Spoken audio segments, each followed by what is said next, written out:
انشاءالله که خوشبخت بشی. ممنون. دستتون درد نکنه، خیلی زحمت کشیدین، ولی نیازی به این همه هدیه نبود. اسین، فکر کنم باید انگشتر دستشون کنی.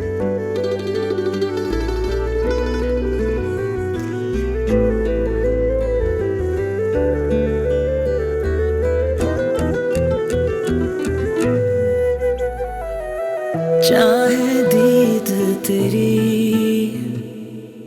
नैनों की आदत बुरी, चाहे दीद तेरी नैनों की आदत बुरी, तुम थे वो अजनबी थे सामने लापता,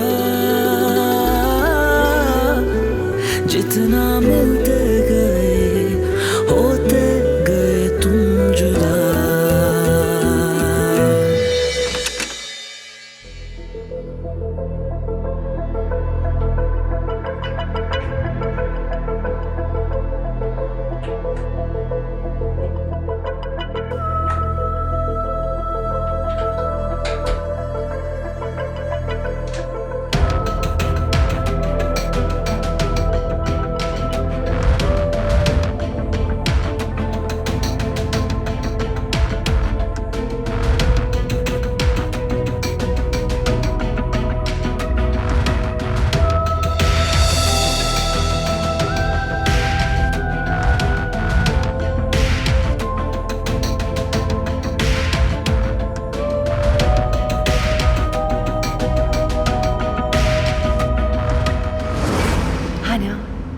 این گردنبند خانوادگیمونه.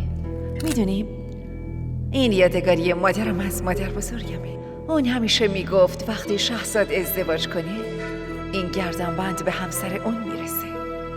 امروز اگه مادرم زنده میبود خوشحال میشد. به هر حال من مطمئنم اگه بندازی خیلی بهت میاد. از امروز این مال تو عزیزم. باشه.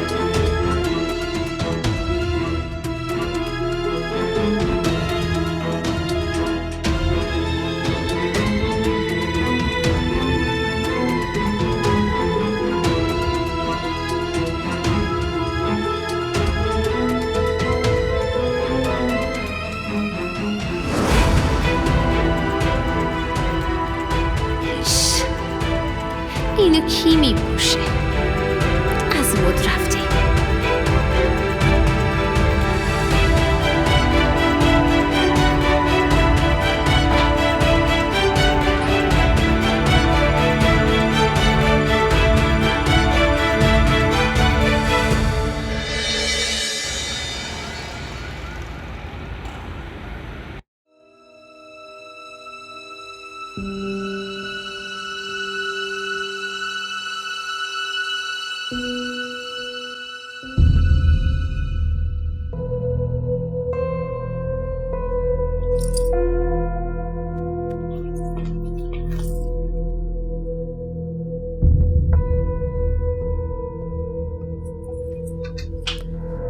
شهزاد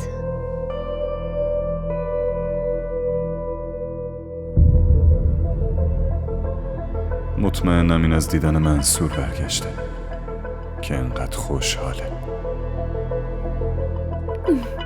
چطورم ها؟ خوشگل شدم نه؟ از آرایشگاه میام. اینجا رو استایل جدید مومو ببین. لباسم هم تازه خریدم.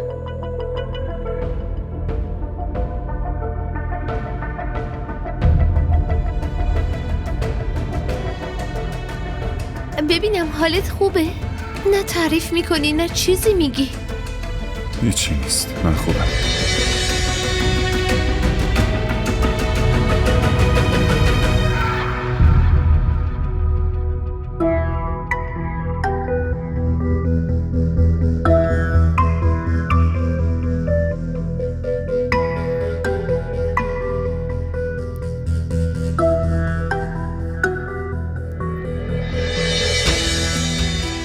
نمیدونم مشکلش چیه.